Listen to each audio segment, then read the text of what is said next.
Hello and welcome to Algebra 2 tutorial. In this video we're going to take a look at root parent functions and then their transformations. And so we're going to start off with the basic ones. They're the easiest. We've done those the most. And then we're going to take a look at horizontal stretch and shrink. That one's pretty difficult, but we've looked at it a little bit. And then the y-axis reflection. I don't think we've done that one yet. And we'll have some examples and you'll have some practice problems. So first, root parent functions. What do they look like? So we're going to focus on just two of them, the square root and the cube root. So we've got our square root here, which hopefully you see a bit of familiarity there. That is half of a parabola that's been turned on its side. And we'll have to talk about that more later, but you can see how that looks very similar to a parabola. And here's the other half. That's been flipped on its side. That is a very important relationship that we will talk about in a video in a couple of days. Over here we have the cube root, which is kind of a similar shape, but it also has a back end tail as well. I kind of think of it as a sideways S or a stretched out S somehow. That sort of makes sense to me. I'm hoping you sort of see a resemblance of the cubic function, which is this one. And there is a very important relationship to x cubed. It has been flipped over sort of on its side. Again, we'll talk more about that later. But these are the general shapes that we are going to be transforming here. So we want to sort of keep those two in mind. So first, we're going to do the basic transformations here. Remember, we want to be able to take an equation, we want to describe it and draw a sketch of it, all that good stuff. So we're going to sort of describe verbally. I don't want to take the time to write it down, and then we're going to draw a sketch. So the 2 here is a vertical stretch by a factor of 2. The minus 5, remember a minus means we move it to the right. So it's been moved to the right 5 and then up 6. So those are all the transformations. So with those transformations, we should be able to draw a sketch. So I'll put the parent function here. It's a square root. So it should look something kind of like that. But then we're going to stretch it vertically by a factor of 2, move it 5 to the right. So over here I'll put 5, and then 6 up. So up here will be 6. So you might think of this as sort of your vertex almost. So here's the vertex of the parent function. It got moved to here.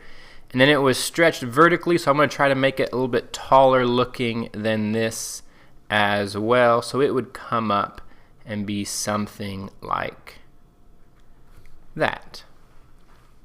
So a rough sketch, sorry I kind of ran into my own writing, but that's sort of what that would look like. All right, let's take a look at the next one then. So first, I see the negative, so we have been flipped over the x-axis. We've been stretched vertically by a factor of 2. The plus 3 means we're moving to the left 3 and then down 2. So let's draw a quick sketch of that. So again, I'm going to put the parent function here as a dashed line. So there's my parent function. So first, it needs to go to the left 3. I'll put a little negative there, and down 2. So here's sort of the new vertex right here. And then we have been flipped over the x-axis, so that means it's going to go like this now, and stretch. So it needs to be a little bit taller. So I'm going to try to make it a little bit taller as it comes down sort of backwards. Don't really like that side. There we go. That looks a little bit better. So there we have that transformation. It always does help to draw the parent function as a dashed line. You can sort of then visualize how to move it.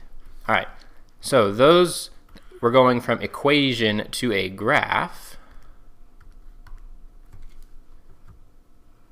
Let's go the other direction. Let's take our graph and go to an equation.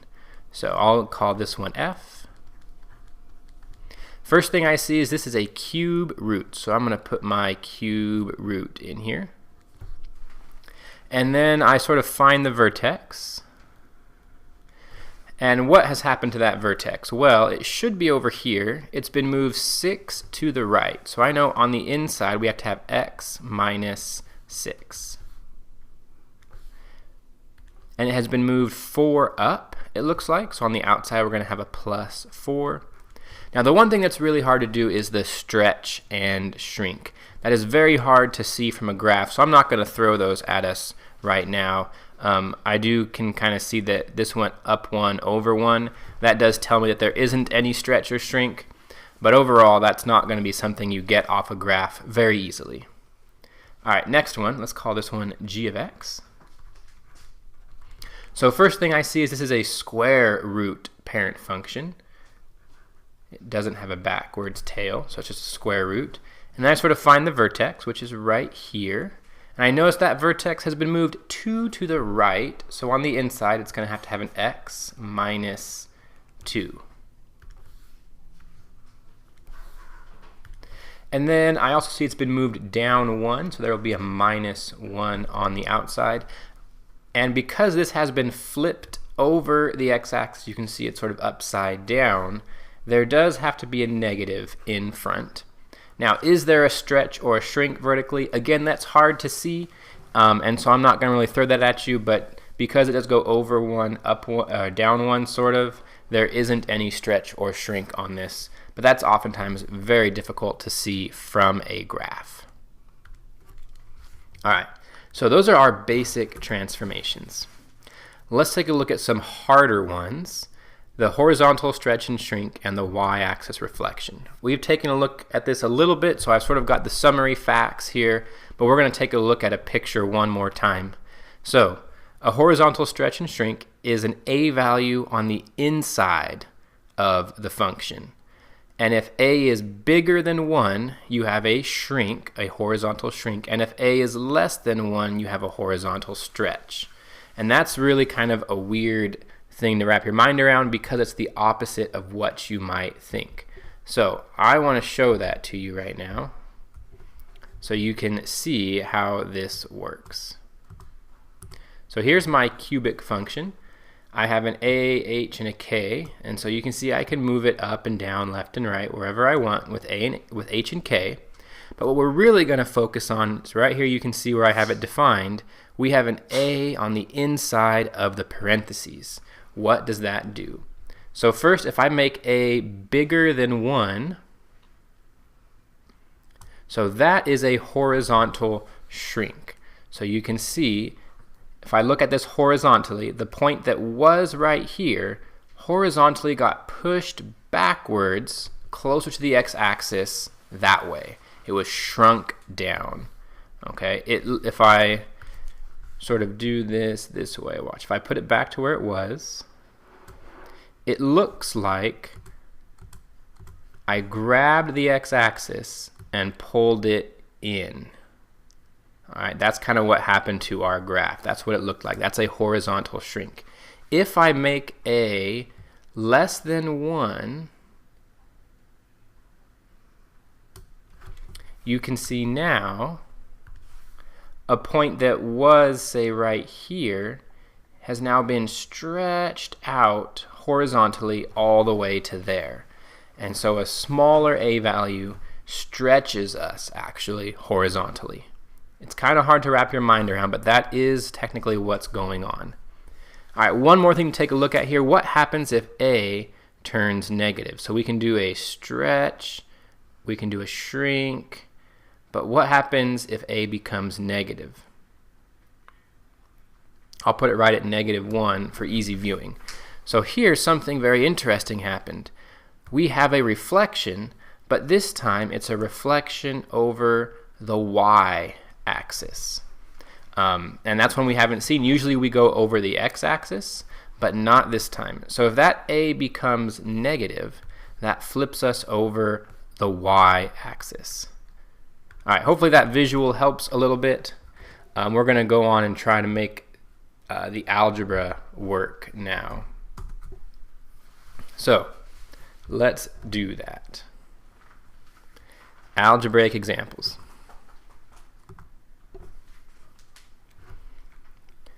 So here we're going to take this square root function and reflect it over the y-axis and horizontally stretch it by a factor of 3. So because we're doing a new function, I'm going to give it a new name, and it's going to be very similar to my old one, f. But what are we going to do with it? We're going to reflect it over the y-axis. That means we're going to have a negative on the inside and horizontally stretch it by a factor of 3. Now, I can't put a 3 in here. That number's too big. Remember, that's the opposite. That will actually shrink it. So I have to have a small number, 1/3. That will shrink us stretch us horizontally. It's the opposite of what you might think. All right, now we just got to put the numbers in here. So we start out with f, so that's the square root. But all of this goes in for x. We substitute it in. So negative 1/3 x. So that went in for x. So we're done there. What comes next? Minus 4. And then plus 1. So this will do all those transformations that we wanted. All right, next one. Take the function here and reflect it over the y-axis. So that one's the same. We've done that before. Then translate it up 3 and left 8. All right, so again, we're going to get a new function name. I'm going to do these in 2 steps because I've got 2 transformations that the then sort of cues me off that I'm going to have 2 steps. So let's do the first step. We're going to reflect over the y-axis. So that means f is going to have a negative in it. So my first transformation function is the cube root, and then this gets substituted in for x. All right, now we're going to translate it up 3 and left 8. So I need a new name, so I'm going to call this h, and it's going to be very similar to g. But what are we going to do with it? We're going to translate it up 3, so a plus 3 on the outside, and left 8. So to go left 8, that has to be plus 8. That will move us to the left. Now we got to put the numbers in. Now here's where it gets tricky, and you got to be real careful with your parentheses. So I'm going to have a cube root. All right, first comes the negative. And now all of this gets plugged in for x. So instead of x, I'm going to write x plus 8. And you have to put it in parentheses because that negative is technically distributing into it. So that's the x. Now the plus 3. Then the minus 2. Then once we finish with g, we can do the ending plus 3. Whew, that was a lot. Technically, that is done, and yes, you could simplify it a little bit if you want to. The negative 2 and the 3 can combine. You can distribute the negative and then combine a few things in there. I'm going to leave it this way so I can see all the transformations sort of together in one. But if you want to simplify it, go for it. All right, that's a little difficult, especially with all the parentheses, but that's definitely as hard as it really gets. So we take a look at the root parent functions, the square root and the cube root. Hopefully the basic ones were pretty easy. And as we practice this horizontal stretch and shrink, that relationship starts to make sense. To see if it makes sense, here's a few practice problems for you. Try those out and see if you can write the equation on the first one and then do the transformations described in the second one. Good luck.